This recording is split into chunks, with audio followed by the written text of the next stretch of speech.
Cut that a little short. I don't have the most sophisticated equipment as people like Schnitt or people like Rush Limbaugh or people like Glenn Beck and many of the others out there.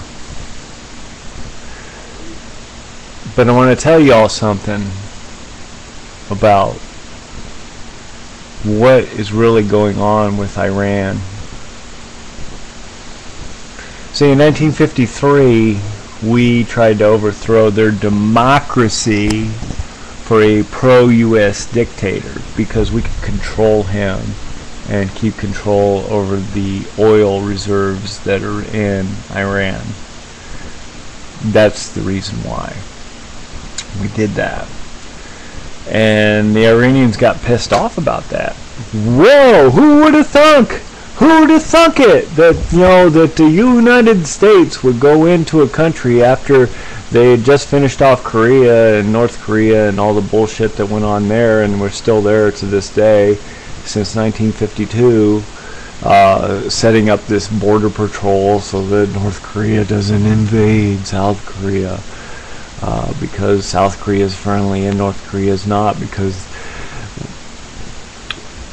basically some people just don't like the United States and how we operate. And Iran's the same way, and that's how they've become this axis of evil. So what has happened is that they kicked out the Shah of Iran. They didn't like him, and they kicked him out. So we took him into the United States, and everybody's crying, boo-hoo-hoo, poor Shah of Iran, he's got kidney disease or whatever he had. So I remember all this because I was alive back then. Maybe some of you may not, but I followed this kind of stuff, so I remembered it. But the truth of the matter is, this is a war beyond anybody's comprehension, because it's the CIA and how they think and how they deal, and their ties with the banks and central banking and everything, and it's just a big web. You know, we need more debtors to keep the system afloat. And when you have independent nations like Iran who have sitting on a lot of oil, so they can maintain their independence, and they want to sell their oil and then for the Iranian people, but the United States and England and Israel don't want that because, you know, well, Israel says everything's theirs, but that's another story there. I'll get into that in another issue of Joe Sixpack. But it's just amazing how messed up and how misinformed American people actually are about what's really going on. So we overthrew their democracy for a pro-US dictator so that he would crush, you know,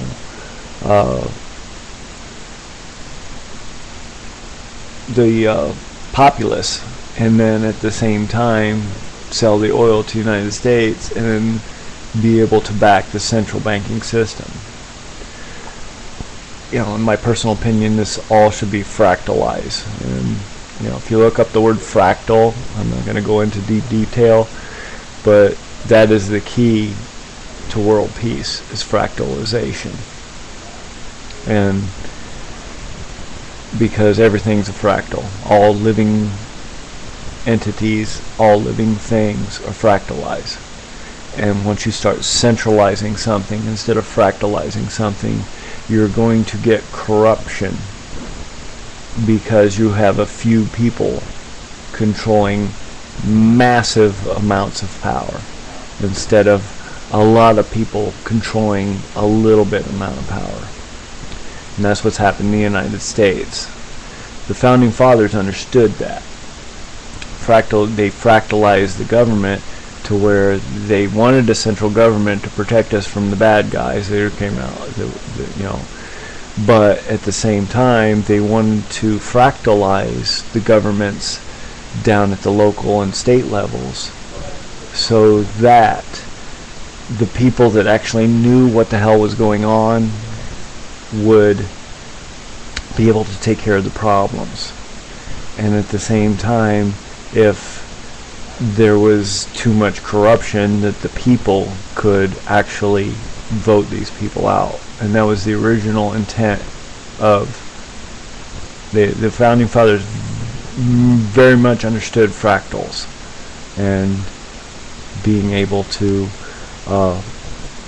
live in a system that actually worked simply because it's the laws of nature.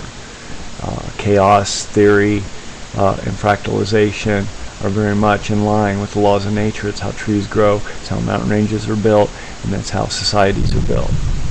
Unfortunately, some people, because of their greed, they try to centralize it and make everything all uniform and Nazistic and robotic, and everybody has to do the same thing, because that way the person that's in charge knows that everybody's doing the correct thing according to them.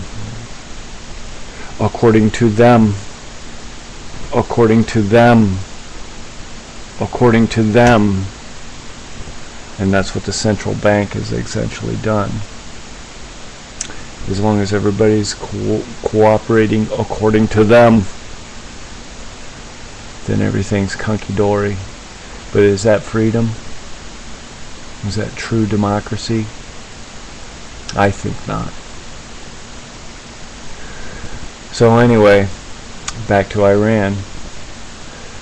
We overthrew their government simply because we wanted to put a centralized character in there that would do one thing and one thing only: sell oil to the countries that we wanted him to sell oil to, and we paid him millions and billions of dollars to do so at the expense of Iraqi citizens who could have prospered and thrived in a democracy-based system of government, fractalized so that there was a huge merchant class of people, as opposed to these big corporations that have sprouted out of this centralized banking system and that are kept afloat at the expense of saplings. And meanwhile we spend $4 to $8 a gallon of gas for a gallon of gas. And food's gone up. I mean, ramen noodles, I remember buying ramen noodles a package for 10 cents. I don't think you can buy anything for less than 25. What is that? Is that 150% increase, I think? If you go from, a dime to a quarter, that's 125% increase for a ramen noodle. Okay? So where is the CPI? How does that calculated? The CPI says that we're at 3% inflation, yet ramen noodles have inflated 125%. Explain that to me. You can't, simply because your centralized bullshit has been going on since 1913, when you snuck into Congress and snuck in the bill to create the central bank, the Fed, who prints money, digitizes credit, to be more precise, to the banking buddies, and then the banking buddies in turn, because they digitize the credit, they make our money worth less, and then so that they can cover their losses because they screwed up on the housing bubble and every other bubble that they've ever created. And that's the flawed system. Instead of giving the money back to the American people, they say deflation's bad. They say that deflation is bad because they screwed up. and they defaulted on loans that they shouldn't have made because they got too greedy. These elite few, not fractalized many, but an elite few, screwed up and created this deficit of money.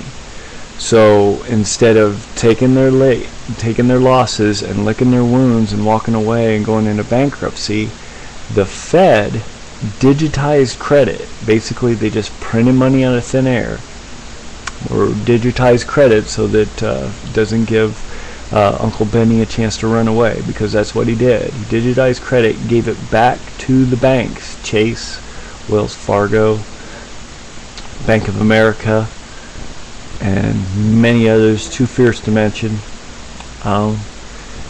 so that they could cover their asses. So when you digitize credit, you create more money, and you create more money, that means my dollar is worth less, so my gas prices go up, and my ramen noodle prices go up, because there's more money in circulation. So instead of, okay, they screwed up, they should crash and die, and the new tree should build up, like, you know, Fifth Third Bank, you know, the little banks that you see. You might see a couple sprouting here and there, or credit unions, which are a much better option because they are not profit driven. So instead of them being able to crash, the Fed propped them up by digitizing credit and gave it back to the banks and said, here, we'll buy all your bad debt. So now the banks are holding all that bad debt. So how does that bad debt get paid? It gets paid by that 150% increase in ramen noodles. It gets paid by that from $1.50 a gallon gas to $4 a gallon gas. That's how this shit gets paid. That's called the inflation tax. Okay, that's how all that stuff gets paid back. So it's on the backs of Joe Sixpacks like you and me. I'm running out of time here. I only got a couple minutes left. This is Joe Sixpack, and telling the truth like it is instead of all the bull crap that you hear on the radio. And we're just going after Iran simply because we need more debtors to prop up the system, because they are still under an independent monetary system. Just like we did with Iraq, and just like we did with Afghanistan, just like we did with Libya. You know, we just looking for the opportunity, looking for the excuse that they, you know, did something sort of nasty, you know. But the U.S. is the nastiest nation on the planet, U.S. and England, because we'll go and kill billions, millions for that almighty dollar. It's a piece of paper. Joe Sixpack signing off.